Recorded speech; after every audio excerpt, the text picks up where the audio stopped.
আপনি কি মাইক্রোসফট ওয়ার্ডের কাজ শিখতে চান? ক্যারিয়ার বলেন কিংবা স্টুডেন্ট লাইফ, মাইক্রোসফট ওয়ার্ডের কাজ আপনাকে জানতেই হবে।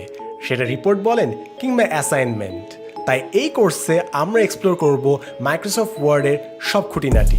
কিভাবে একটা পেজ তৈরি করতে হয়, কিভাবে আপনার ফাইল লক করবেন, কিভাবে আপনি পেজ লেআউট ইউজ করবেন, কিভাবে আপনি সবথেকে ভালো মতো প্রিন্ট করতে পারবেন, কিভাবে আপনি বড় বড় ফাইল ফরম্যাটিং করতে পারবেন, কিভাবে আপনি অ্যালাইনমেন্ট ঠিক করবেন, কিভাবে গ্রাফ চার্টস নেবেন, কিভাবে টেবিলের কাজ করবেন, আরও অনেক কিছু।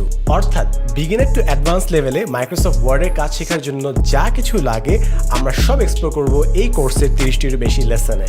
এবং প্রতিটা ভিডিও লেসনের সাথে এক্সারসাইজ ফাইল আমি আপনার সাথে শেয়ার করব, যেন আপনি সব থেকে সহজে কাজগুলো শিখতে পারেন। ডকুমেন্ট কিংবা ডিজিটাল ফাইলে কাজ করার জন্য অফিসিয়ালি সব থেকে বেশি ব্যবহৃত সফটওয়্যার হচ্ছে মাইক্রোসফট ওয়ার্ড। এই কোর্সটি শেষ করার পর আপনি খুবই দ্রুত এবং সুন্দর মতো ফর্মাল ডকুমেন্টসে কাজ করা শিখে যাবেন। আমি সাদমান সাদিক, এবং আজই জয়েন করুন 10 মিনিট স্কুলের মাইক্রোসফট ওয়ার্ড কোর্সে। আজই ডাউনলোড করুন 10 মিনিট স্কুল অ্যাপ এবং জয়েন করুন মাইক্রোসফট ওয়ার্ড কোর্সে।